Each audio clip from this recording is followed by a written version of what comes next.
Good morning, guys. It has been a while, but you can see we're back on the road with a load.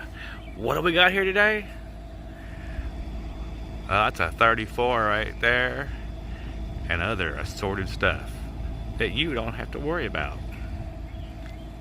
I'll take care of it. Yeah, y'all know it's been a long, hard trip, and this is coming back out on the road. We've been out for I think 8 days now, maybe 9, and it's been really profitable so far. I think it's going to be a good year considering we lost 4 months of it doing extracurricular chicken activities, right? The girl's sleeping.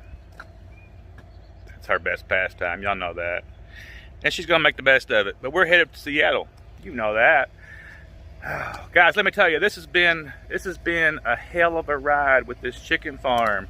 And I'm not going to be doing chicken farm videos or anything. You know, I mean, there's just not a lot of, I would like to, but it would be like 4 or 5 videos, and then it would be like, well, that's a chicken farm, right? I'll probably do one at clean out time because that's kind of interesting and it's a huge amount of work. Here, let me set y'all down. While I was off, I broke my tripod, so I'm back to doing things the old-fashioned way of propping them up, right? But I'll pick one up. I haven't been in a Walmart in months, actually. Yeah, it's been at least 3 months. But anyway, the chicken farm has been a hell of an experience, right? But I discovered that it's something that I should have done 20 years ago as a younger man, because, damn, guys, I'm wore out. The first 2 months, I had so many 18-hour days, because buying a chicken farm of this age that has not been kept up like it should have been is like buying a 1982 cab over, right? It was like fix everything, money pit. But I was ready for that. I already knew that's how it was going to be. And so that first 2 months, I was kicking my butt. Couldn't find any decent help. Went through well, actually the first 2 months I didn't really need help. It was all manual labor, right? But I got it lined out and working pretty good in the second month. We hired some people, because you know I wanted to help some truck drivers, right? But once again, the whole truck driver sector, it proved to me that you can't help people, right? You just can't. Not in the truck driver sector.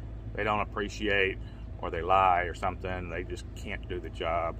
But anyway, at the end of the second month, I did find qualified help, someone that had been in the industry, and they knew that the deal that I was offering was a really good deal, and they love it. They love the work. The family loves the work. By the time they started, we had lined it out to where it was only about 3 hours a day that he had to work, because after that, the temporary help comes in, and they work from 8 to 2. And I got one guy that works from 8 to 2, and then the guy that lives there. And it's worked out great. There's still a learning curve involved in all of it, but it's been an interesting ride. I got down to like 195, not even doing keto, right? Because I was working so hard, I was eating carbs. Now I'm back out here, I'm going to be back on the keto, back on the ride. Hey, none of my clothes fit me. Who would have thought that? Fat boy ain't so fat no more. I seen there's been a whole lot of things going on YouTube, but needless to say, I've only learned this since I've got back out here, because I wasn't watching no YouTube. I wasn't producing no YouTube or anything, except for a few TikToks now and then, or throwing up some old stuff, because I had several months of videos saved before we went home. I know a lot of y'all didn't see this coming, and that was my big surprise. But it's not trucking. But it was a general. I wanted you to understand that as horrible as trucking is, especially in the initial phases of it, that it can still go somewhere if you plan your life. curveballs will be thrown at you at every opportunity in life. I'm not saying they won't, because they will, and some of them will hit you in the head. But hey, that's part of the adventure. If you're not having that adventure, you're dead, right? The dogs are all doing really, really good. Little dog put on weight while we were at home, and they all went to the vet, and they're all happy and everything.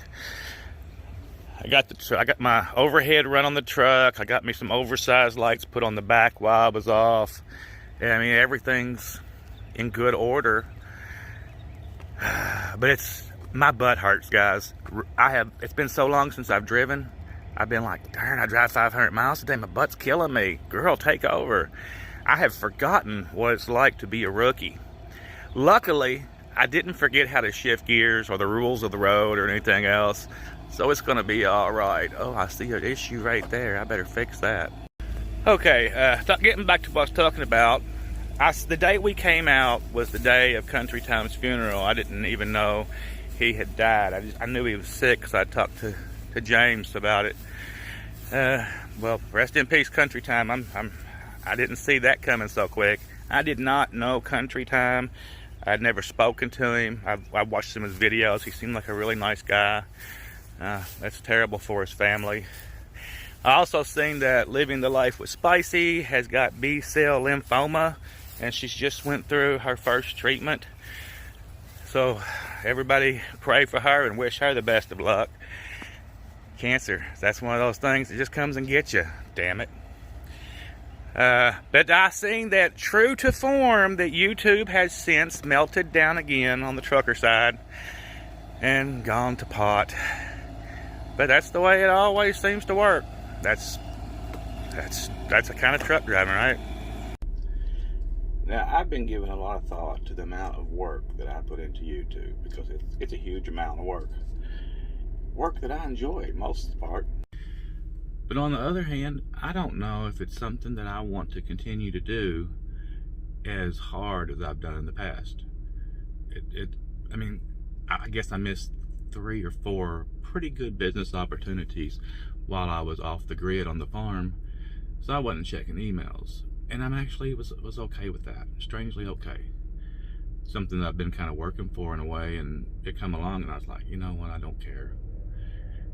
So I'll probably continue to do some stuff, because y'all know that I like doing the music videos more than anything, and I like the editing process. But it seems that, you know, you can stay in your lane and do your thing, but everything kind of, you know, it's fickle. Everything's fickle. And the way YouTube can just delete your channel for some little thing that you didn't mean to do or something, kind of is like, it's just a wasted effort. For me, not for everyone. Now, that's not saying that my mind's not going to change on that, and I'm not going to get back into an area where I feel like I want to do something. But this ain't that teaching channel. The amount of stuff that you need to know in trucking isn't huge.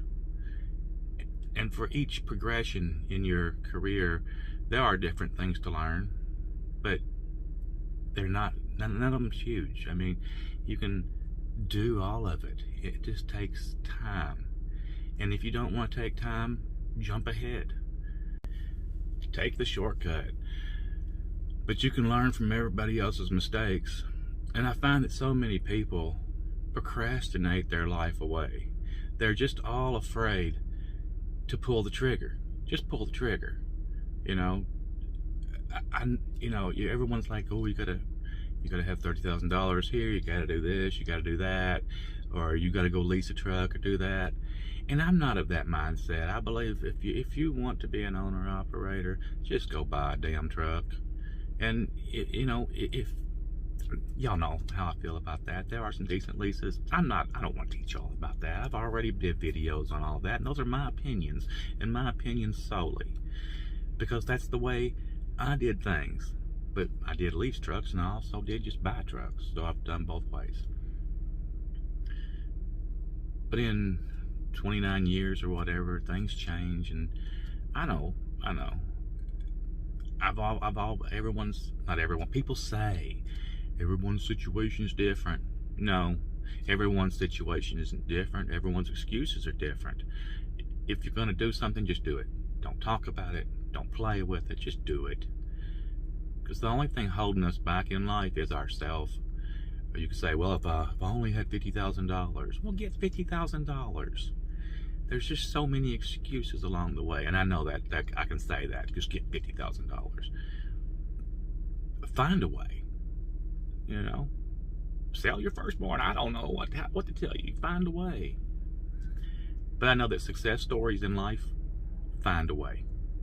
They don't take no for, you know, they just keep plugging away.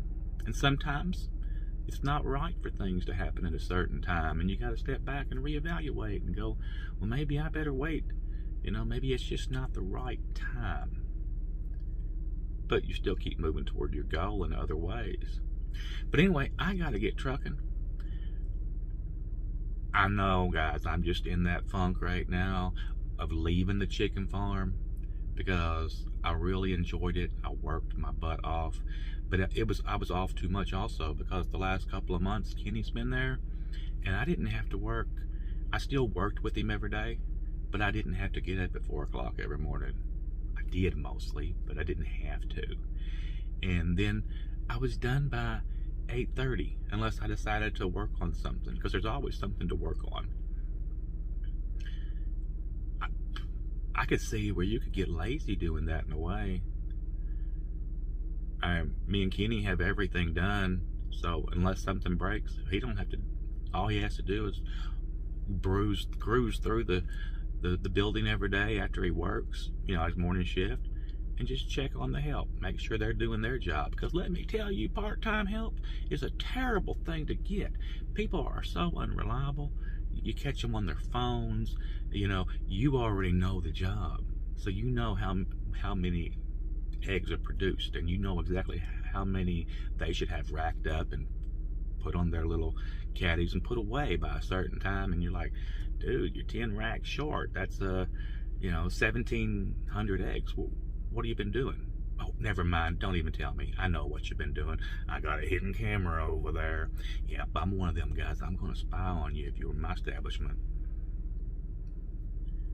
because I know how they are. But anyway, I might add to this, and I might not, because I just don't know what I'm going to do at this time. What do y'all think? What do y'all think I should do? There's a Policia. Anyway, I got to get going. It's 2,300 miles left. I'm 500 miles in at the moment, about 500. I got another stop in 800 miles. Cha-ching, right? Cha-ching. And then we got to head on up there. So I'll see you guys along the way probably. Y'all have a spectacular day. And if you don't blame it on me.